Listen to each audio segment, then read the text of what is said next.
Oi, tudo bem com você? Eu espero que sim, viu? E bem aquecido aí, viu? Porque o inverno chegou, né? E com ele aumentam os casos de gripe, resfriado, alergias respiratórias e outros problemas de saúde.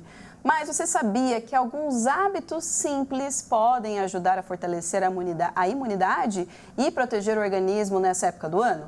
Pois é, para falar sobre os principais cuidados durante os dias mais frios, recebemos no programa de hoje a doutora Liz Zampier. Doutora, seja muito bem-vinda, viu? Onde bem com você. Muito obrigada, Fernanda. Ela está bem aquecida, você viu que está com cachecol. E quem também vai aquecer aqui o nosso programa é a intérprete de Libras, Ana Furtado, que vai estar mais um episódio aqui com a gente. Ana, muito obrigada, viu, pela sua companhia aqui com a gente. Doutora, para a gente começar, né, falando sobre esse assunto tão pertinente nessa época do ano, né? Que fatores, né? Por que a gente acaba adoecendo tanto nessa época? Que fatores acabam influenciando, né, também essa época que a gente acaba adoecendo, né, e aumentando esses casos de resfriado, de gripe também? O que você pode contar para a gente sobre isso? Nessa época, os meses mais frios do ano, o inverno, nós temos um aumento da circulação de vírus pelo ar. A própria presença das baixas temperaturas faz com que os vírus consigam ficar mais tempo parado mesmo nas superfícies, parados no ar e mais tempo em contato conosco, com a nossa mucosa respiratória, com a nossa mucosa nasal. E esse tempo mais frio, ele também vem com uma associação de um tempo mais seco. Faz com que esses vírus que entram em contato conosco fiquem mais tempo nessa região. E a nossa imunidade acaba não conseguindo, muitas vezes, lidar com essa maior exposição ao vírus. E, além disso, a gente tem também as baixas vacinações, que comprometem muito a hora que a gente mais tem a circulação dos vírus e a hora que a gente precisa estar mais protegido. Quando a gente tem uma baixa imunidade, uma baixa vacinação, aumenta o risco dos casos de gripe, de resfriados, que podem até mesmo evoluir para as pneumonias. Pois é, essa época da vacinação, né, contra a gripe é muito importante, mas tem muita gente que sofre com as consequências, né, da vacina, né? É normal isso acontecer, doutora, né? As pessoas, depois que tomam essa vacina, fica resfriado, né? E tem que ter esses cuidados também de não tomar também a vacina doente, né? Que isso pode agravar também. Então, quando a pessoa for tomar a vacina, ela tem que tomar esses cuidados também, né? E quando tomar, ficar atento a alguns sinais ali, né? Sintomas também, certo? É importante a gente falar sobre isso, porque existe um mito de que a vacina de gripe, ela pode causar a gripe. E a gente já sabe que isso não é verdade, porque a vacina de gripe, ela contém somente partículas do vírus, ela não tem o vírus inteiro, então ela não é capaz de causar gripe. O que acontece é que quando o nosso corpo detecta essas partículas estranhas, ele começa a montar uma programação de defesa, e é exatamente isso que torna o nosso corpo capaz de reagir a uma futura exposição a esse vírus. Então, alguns sintomas como dor, uma reação local, uma dor no corpo, às vezes até mesmo uma febre bem baixinha, podem ser esperados 12, 24, até 48 horas após a vacinação. O que não é esperado e que não acontece, a não ser em raríssimos casos, é de fato uma reação mais grave. Então, a gente não deve se preocupar com isso. Tá bem? E, além disso, a gente tem também outras vacinas, como a própria vacina para pneumonia, que é uma vacina que protege não contra vírus, mas contra bactérias. E a gente pode encontrar tanto na rede pública quanto na rede privada, e ela vai trazer também uma proteção para as famosas pneumonias, que atingem as pessoas mais no inverno e principalmente os idosos. Então, essa vacina da pneumonia, ela está disponível na rede pública. As pessoas podem procurar, principalmente nessa época do ano, para se proteger, né? Seria interessante. Existem vários tipos de vacinas para pneumonia. algumas delas estão disponíveis na rede pública para a população de risco. Então, quem é a população de risco? Pacientes idosos, portadores de enfisema pulmonar, portadores de asma, doenças que causam diminuição da imunidade. E a gente tem também aí uma programação de que a vacina que antes só estava disponível na rede privada, ela já foi autorizada para integrar o calendário vacinal do SUS nos próximos meses. Ah, que ótimo. Bom saber, ó, gente. Fica essa dica sobre a vacina da pneumonia também, viu? Procurem, é de graça e ó, pode vacinar, certo, doutora? Doutora, em relação até aos idosos e as crianças nessa época do ano, né? Por que elas acabam sendo mais vulneráveis nessa época, né? Por conta da idade, por conta da baixa imunidade também, né? O que ocorre com esse grupo de pessoas? Tanto os idosos quanto as crianças têm o sistema imunológico um pouco mais debilitado quando comparado ao adulto. As crianças é principalmente porque elas ainda estão em desenvolvimento. Então, o sistema imunológico não está completamente formado, principalmente quando a gente fala de crianças menores de 2 anos. Além disso, as crianças muitas vezes ainda não completaram seu calendário vacinal. Então, ainda não tem toda aquela proteção contra doenças comuns que antes eram muito comuns quando a gente falava em crianças e que hoje a gente consegue proteção por conta das vacinas. E quando a gente fala da população idosa, nós temos um fenômeno de imunossenescência, o envelhecimento das células de defesa. Então, o tempo de resposta, a capacidade de resposta a uma infecção fica reduzida quando a gente compara a população adulta. Por isso que essas duas populações são as principais afetadas nessa época do inverno e são os nossos principais alvos de prevenção. Ótimo, doutora. Ó, o papo tá ótimo, mas a gente continua com a doutora Lisa aqui, viu? Daqui a pouquinho. Depois do intervalo, a gente vai falar sobre hidratação, alimentação e cuidados com a pele também, viu? Você também vai descobrir porque mesmo sem sentir sede, precisamos aí continuar bebendo água durante o inverno, viu? Como ela comentou aqui também com a gente. E tem mais, como manter a rotina de atividades físicas nos dias frios. Eu sei que é uma preguiça, que você fica aí pensando se vai, não vai, mas tem que ir, viu, gente? Esse também será o assunto do próximo bloco. Eu volto já.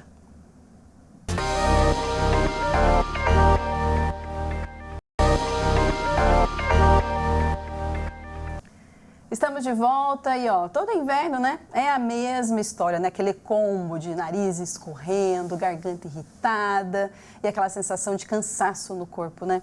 Mas a boa notícia é que alguns cuidados simples, viu, bem simples mesmo, é possível atravessar os dias mais frios com muito mais saúde.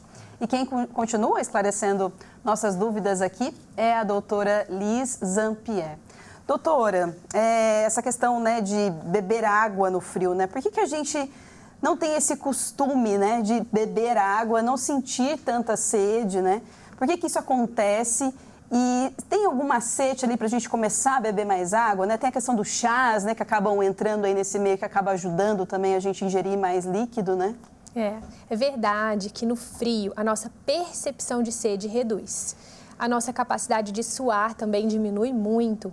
Mas a gente continua precisando da mesma quantidade de líquidos que a gente precisa no verão para funcionar corretamente o nosso organismo. É claro que no verão, por suarmos mais, temos que tomar um pouco mais. Mas no inverno, a gente ainda precisa, para os nossos rins continuarem funcionando, para a nossa pele, que tem uma tendência de ficar desidratada, continuar a ser hidratada, para que a gente consiga que a nossa respiração aconteça corretamente, sem muita secura. Então, apesar de ser comum reduzir a sensação de sede no inverno, principalmente na população idosa, a gente precisa continuar buscando alternativas. O que a gente sempre fala, tenha sempre uma garrafa de água com você. Se você está vendo a garrafa de água, fica muito mais fácil a sua ingesta de água aumentar durante o dia. Como você bem disse, chás, águas saborizadas, Sopas, né? Sopas também são ricas em água, água de coco. Então, você pode variar nesses líquidos, só que a gente não pode considerar sucos, que são feitos de fruta, ou mesmo refrigerantes, ou bebidas que você compra prontas, saborizadas, como água. Então, a gente pode considerar, assim, chás, sopas, águas e uma água saborizada que você prepara na sua própria casa. Mas tem um macetezinho, doutora, assim, pra gente beber mais água? Sei lá, contar os goles. Já ouvi falar de contar 12 goles, que aí, né? O que eu sempre falo para os pacientes idosos que têm muita dificuldade de tomar água tenha uma garrafa, determine a quantidade de água que você precisa beber no dia e defina que você vai beber aquela quantidade de manhã, aquela quantidade de tarde e evite deixar muita quantidade para o período da noite.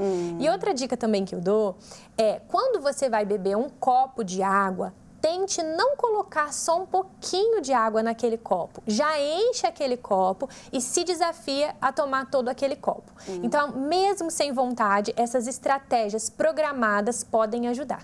Bom, gente, é isso. Vocês viram, né? Que além da hidratação, que é super importante, segue essas dicas aí, ó, para vocês manterem a hidratação em dia. Outro cuidado fundamental é manter a rotina de atividades físicas, né? Eu sei que dá preguiça de enfrentar ali o frio de manhã ou à noite, né? Depois, antes do expediente ali do trabalho, depois do expediente. Mas o repórter Rafael Ramos e o cinegrafista Luiz Fernando Madonna prepararam, viu, uma reportagem com dicas, viu, para quem quer aí continuar se exercitando no inverno, colocar essa preguiça aí de lado, viu?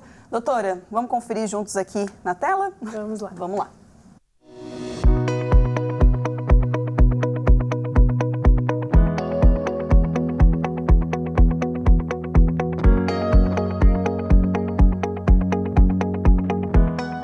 Tudo bem com você? Olha, aí no estúdio, assunto muito interessante, os cuidados com a pele neste inverno, né? E para as atividades físicas, quais cuidados a gente deve tomar?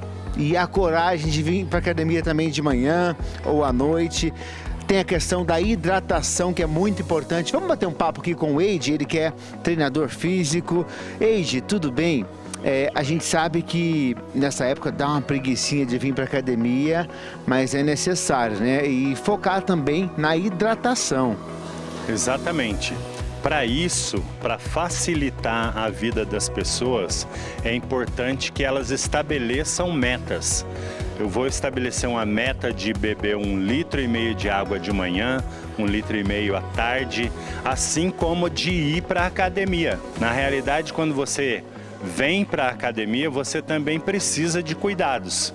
Fazer um bom aquecimento, que agora o corpo está mais frio, né? Você chega com o frio, faça um bom aquecimento, um bom alongamento e aí começa a atividade. Qual aquecimento é mais indicado antes de começar o treino? O melhor aquecimento é o cardio, esteira, elíptico, escada, né? Uma corridinha leve, uma bike leve. Isso vai fazer com que o aquecimento é uma coisa sempre progressiva. Você não pode aquecer já com muita intensidade. É uma coisa progressiva, aí você alonga e preparou o corpo para a atividade física.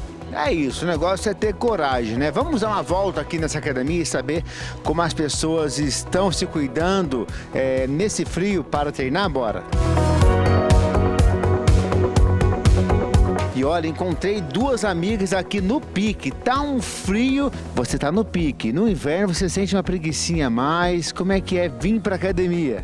Então, a preguiça do inverno é pra levantar, né? Então, pra levantar é difícil, mas pra vir treinar eu acho melhor. Eu sou muito calorenta, então eu sofro muito no calor. Então, pra mim, o treino no frio é melhor ainda. E a hidratação no inverno tende a diminuir. Você tenta manter, né, o limite de água? Eu tento manter, mas é bem difícil mesmo de tomar água no frio. E você, tá no pique para vir treinar no inverno? Como é que é essa rotina? Voltando a treinar agora, mas eu também prefiro treinar no inverno, porque passa menos calor, não fica suando muito e dá pra vir mais agasalhadinha. Você tenta manter a rotina da academia, a hidratação, isso mesmo? Isso mesmo, tento manter a disciplina, treinar igual eu treino no calor, no inverno, da mesma forma, tomando a mesma água e treinando do mesmo jeito. Vendo aí você tomando bastante água, treinando bastante, nesse inverno não pode perder o pique, você toma esse cuidado? Tem que tomar, né? quando a gente pega amor pelos treinos, pela musculação, a gente acaba aprendendo.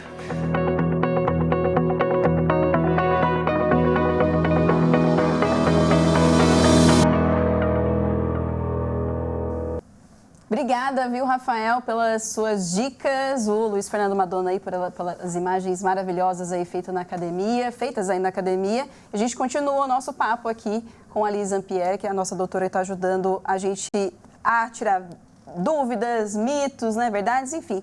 O profissional ali, né, educador físico, acabou enfatizando essas dicas também, né, doutora? Mas o legal, além da hidratação, tem a questão da alimentação, né? Então, que alimentos ali são aliados nesse período de inverno, né, principalmente, né? A pessoa tem que... Porque dá muita... Essa sensação fisiológica, né? As pessoas, algumas não têm tanta dificuldade, gostam de enfrentar o frio, outras, né, não têm. Enfim, tem alimentos que ajudam, né, também a ter uma saúde melhor durante esse período também, né? Aliado ali com a hidratação. Tem sim, Fernanda. É muito importante nessa época a gente lembrar que mesmo no frio, a gente precisa continuar consumindo frutas, verduras e legumes. Porque esses micronutrientes que vêm desse tipo de alimento ajudam a fortalecer a nossa imunidade. Muito mais até do que aquele monte de suplemento que às vezes a gente quer utilizar como forma de substituir, sendo que a base vem de fato da nossa capacidade de nutrição.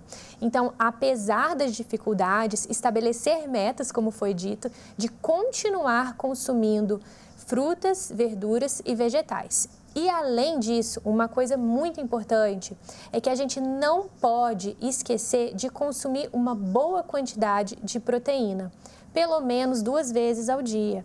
Então, a gente precisa, mesmo na sopa da noite, mesmo no macarrão, que é mais confortável, que é mais quentinho, tentar também incluir um ovo, um frango, um peixe, uma carne, da forma que for possível, para que nessa época a gente não perca massa muscular, que vai ser fundamental para manter a gente, principalmente nesse período de menor atividade física. Mas aí dá uma vontade de comer umas coisas gordurosas, essa carne, esse macarrão, aí tem que ter um equilíbrio aí, né? Por que a gente fica com tanta vontade de comer coisas assim, mais, né, que faz um carinho bom, assim, né, traz um quentinho também bom, mas tem que ter esse equilíbrio, né, doutora? Por que essa questão fisiológica também, né, do corpo? É por uma inteligência do corpo. A gente sabe que alimentos gordurosos ou alimentos com muito carboidrato, eles têm mais capacidade de gerar energia. Então, o nosso corpo sabe que nessa época fica mais vulnerável. Então, ele precisa de fontes capazes de gerar energia e manter o nosso peso, manter a nossa capacidade física. Então, é uma escolha consciente. E tudo bem, a gente pode mesmo utilizar esses alimentos como uma forma de gerar calor, gerar energia. A gente só precisa também entender que tem que olhar para esse outro lado por uma questão de saúde. Doutora, a gente vai para mais um bloco, viu? A gente vai fazer uma breve pausa aqui e na volta a doutora Liz Zampieri vai nos ajudar a entender mais ainda sobre alimentação, sobre dicas ali, ó, no dia a dia para você ter uma pele melhor, né, durante o inverno, uma respiração melhor também. Então a gente vai ter essas diquinhas finais ainda nesse último bloco do programa. Eu espero você.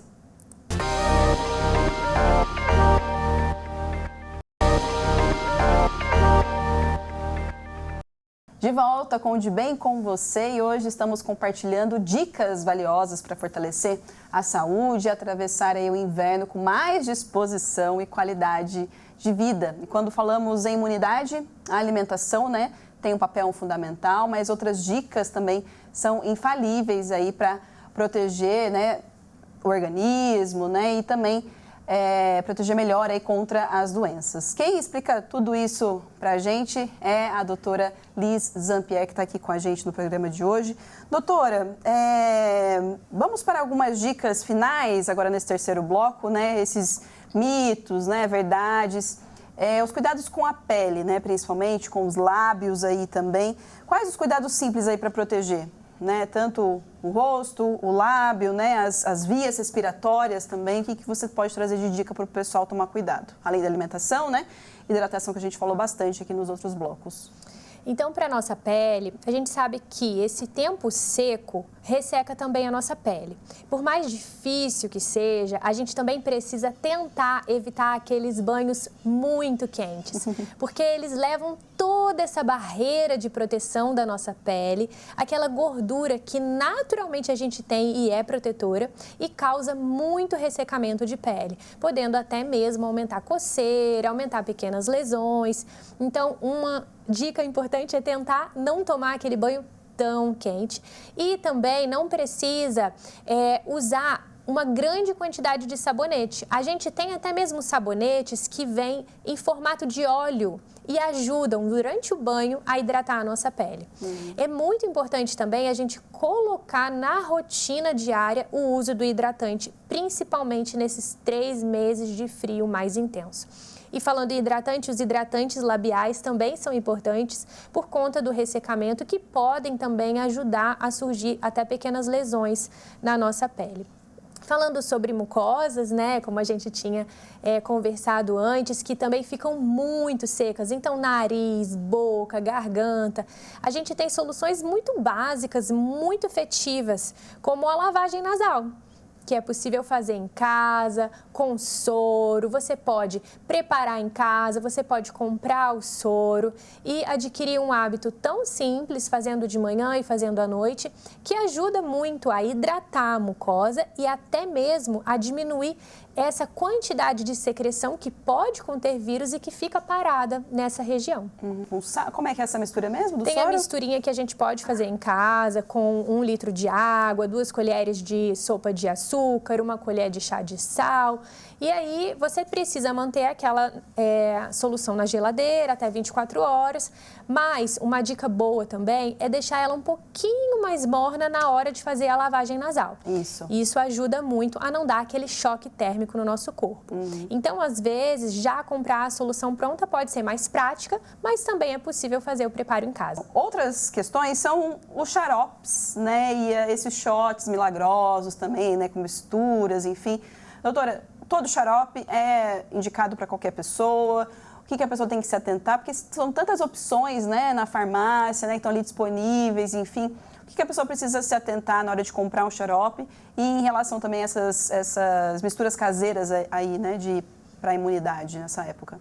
Nem todo xarope é igual e às vezes a gente acha que o xarope ele é uma forma simples e segura de tratar um sintoma, como tosse, catarro. E a gente tem que ter atenção que o xarope ele é um medicamento também.